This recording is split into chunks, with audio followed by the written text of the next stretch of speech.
A lot of news coverage in Germany this week focuses around the aftermath of Chemnitz. There were more far-right attacks over the weekend, and there's a lot of discussion in the press about the role of the far-right in Germany and the way migrants are affecting the country.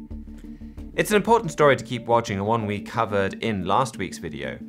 Today I want to bring you some news out of Germany that has received much less attention. Germany's foreign minister made his first official visit to Turkey this week, holding a joint press conference with his Turkish counterpart on Wednesday. The Turkish president, Recep Tayyip Erdogan, he'll soon be visiting Berlin. That'll be later this month for a full official state visit. Meanwhile, over the last month or so, Angela Merkel has traveled to the Caucasus, where she opened up the possibility of weapons sales to Azerbaijan, despite an embargo from the Organization for Security and Cooperation in Europe. Rheinmetall, the German arms company, revealed it was getting proposals ready for arms sales to the country. Ms. Merkel also visited West Africa. She visited Nigeria, Ghana, and Senegal. Perhaps most interestingly, on August 11th, the German army began helping to train the Iraqi army, an event only recently reported in the German press and that has not really gotten any attention outside of that.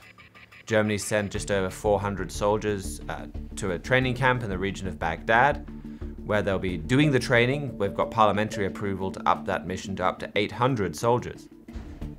In the past, they've just been training the Kurds in the north of the country, and that, they said, was aimed at pushing back the Islamic State. But now, ISIS is gone. But Germany is expanding its training mission in Iraq. Why? Well, a clue comes from the fact that Germany does not want to train any Shiite militia soldiers because they have links to Iran. They also don't want to join the NATO training mission that's already taking place in Iraq. They want to go it alone. It seems that Germany wants to work in Iraq against Iran's growing influence, and especially Iran's growing influence in the Iraqi army.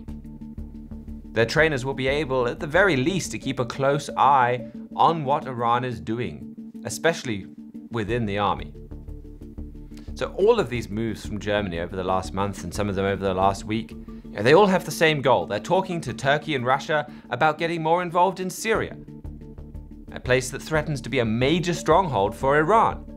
Germany wants to make sure that that won't happen. Azerbaijan is just to the north of Iran, and so Germany is starting to try and open up military links with them. They've had long-standing arms deals with Saudi Arabia and the Gulf states. German soldiers are still in Afghanistan, even though nations like Britain have left. Meanwhile, Germany is opposing radical Islam throughout North Africa. All of these moves are part of a clear strategy, and that's a strategy that was foretold in the Bible. Daniel chapter 11 talks about a German-led king of the north attacking a king of the south, which is radical Islam led by Iran. And it says they'll come at them like a whirlwind.